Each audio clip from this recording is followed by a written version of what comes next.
Hey everyone, this is Anton. And this is the Helldragon. And welcome to the Hellfire Comms playthrough of Ristar, an amazing little platformer for the Sega Mega Drive. Yeah, it's probably one of my favorite games ever made, and one of the best ever made for the Sega Genesis, I might add. Okay, mate.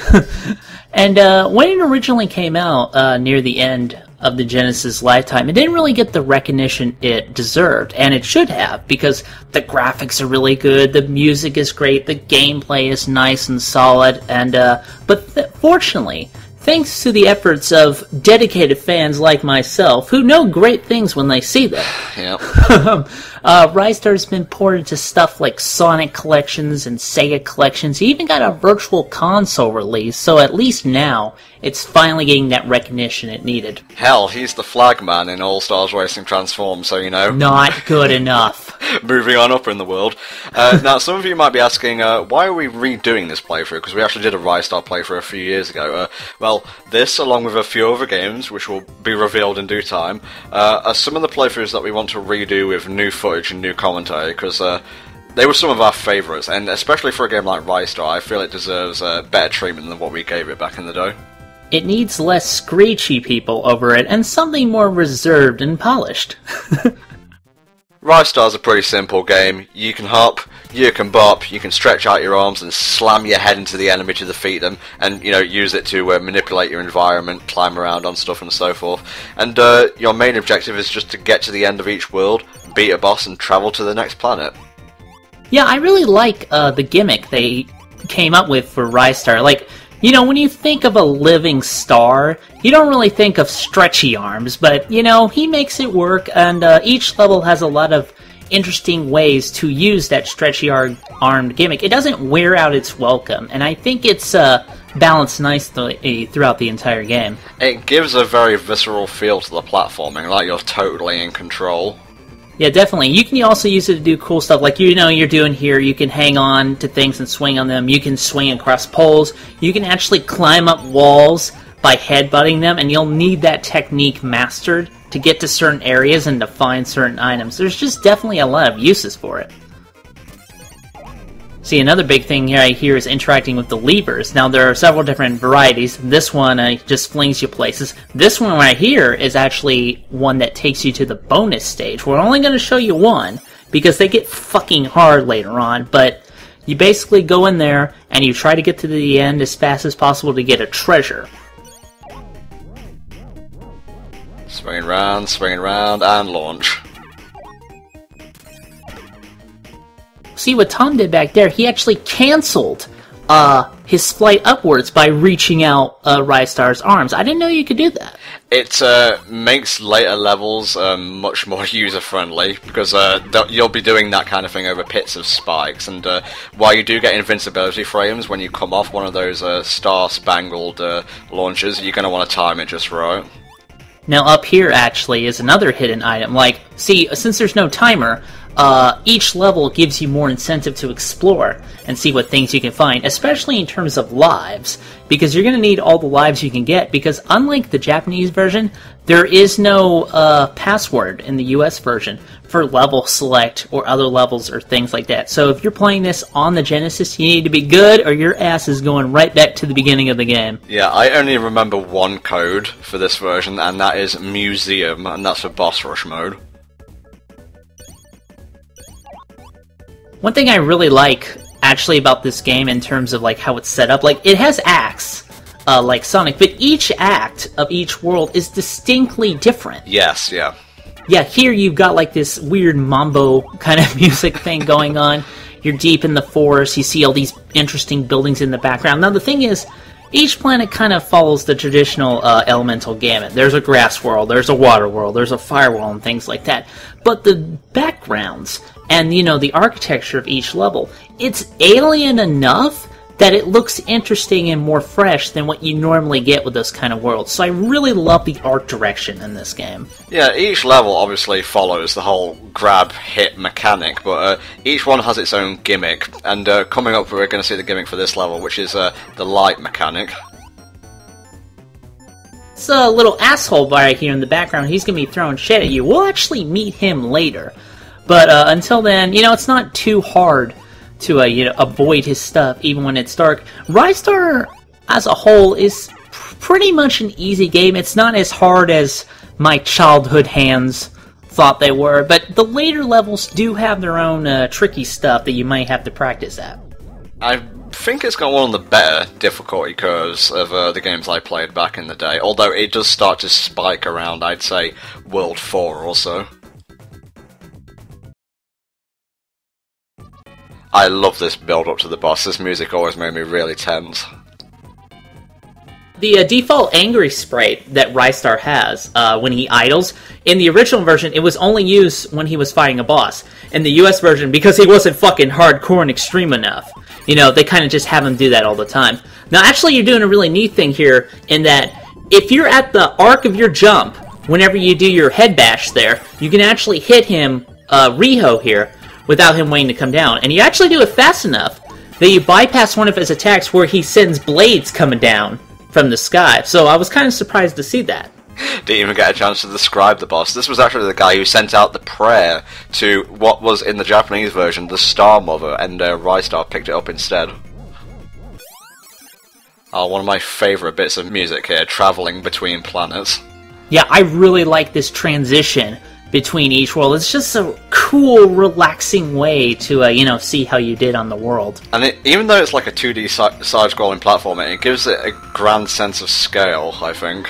Yeah, you really do feel like when you're going between each world that there's this huge amount of space around you. I just love how everything is presented and pieced together. This game pushed the Genesis hardware to incredible amounts, and it was definitely worth it, I think. Yeah, if you're expecting us to be critical throughout this playthrough, you're probably going to be a bit disappointed, because while we usually differ on certain aspects of games, I would say Ristar is one of the games that me and Helldragon unanimously like. Yeah, definitely. And here's one of my favorite planets in the game. Not my absolute favorite, but pretty fucking up there. This is planet Undertow, and the best thing about this, underwater level, no breathing required. Thank God. He's a shooting star. He doesn't have to breathe in space. It wouldn't really make sense if he had to breathe underwater. Yeah, that's true. That would be kind of disappointing, though. Like, he can survive the vacuum of space, but you fill his lungs with some water, and oh, there he goes. He needs his little water wings, his snorkeling goggles. Greedy would be like, oh, well, that was easy, I guess. Just chuck him in a fish tank, he's done.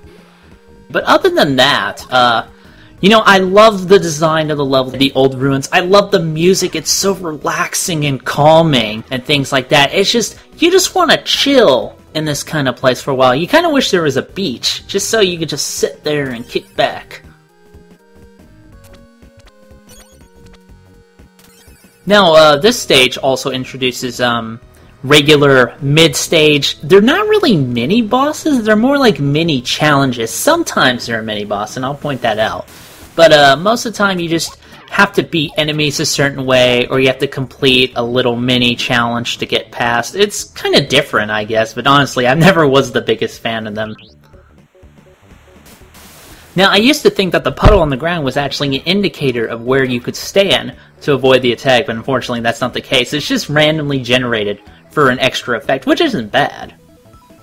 This game really pushed, I think, the limits of Sega Genesis hardware with what it could do at the time. I mean, now they're still pushing it farther. Have you ever seen that video where they took, like, the Sega Genesis sound processor and they played, like, this really complicated song that had multiple layers? I haven't, no. Well, that was basically a demonstration of what the Sega Genesis sound processor could do if it wasn't limited by hardware at the time, and I thought that was pretty neat. Oh, this act is pretty good. One thing I would have to say Undertow does well is ambience, and that's a really defining factor if you're going to create a memorable water level. Yeah, definitely. That's one thing Ristar really does well. Like I said, each world has its own feel, its own ambience. I guess that sort of relates back to the fact it was called Feel to begin with. Otherwise, I have no idea why they called it Feel. Like, Feel himself didn't really look like somebody I should be feeling for. He was like this squat, ugly motherfucker, so...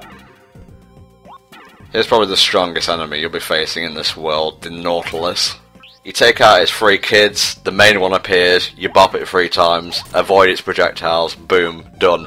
Now, little cool thing here, Those of you watching on YouTube might not be able to see this, so I would recommend actually downloading the 60 FPS video, but there's a little warbly effect going on, simulating the fact that you are underwater, and it's just, all these little nice touches that really brings Ristar alive, and I know I'm getting a tad pretentious at this point, but, these little touches do go a long way.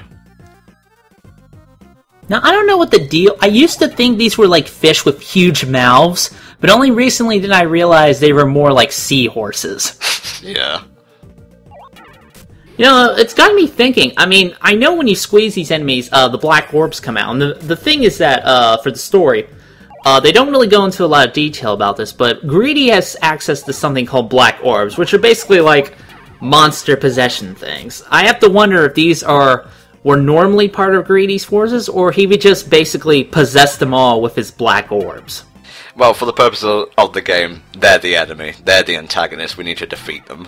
Yeah, here's this big ol' Nautilus right here. It wasn't really doing anything otherwise, but I'll kill it because money falls out of it. Gems and stars? Health refilling stars? Sign me up.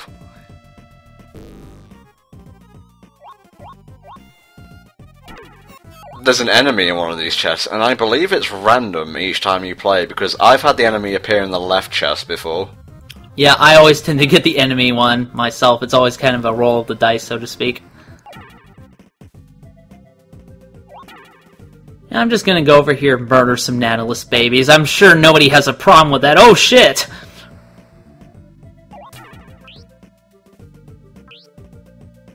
Now you notice that Tom takes great care to play patient and to avoid projectiles coming at him. Thankfully, because this game has no time limit, like Sonic does, you're encouraged just to play it more nice and slow. Ristar is a very relaxing game, in a way, and that's one of its biggest values, I find.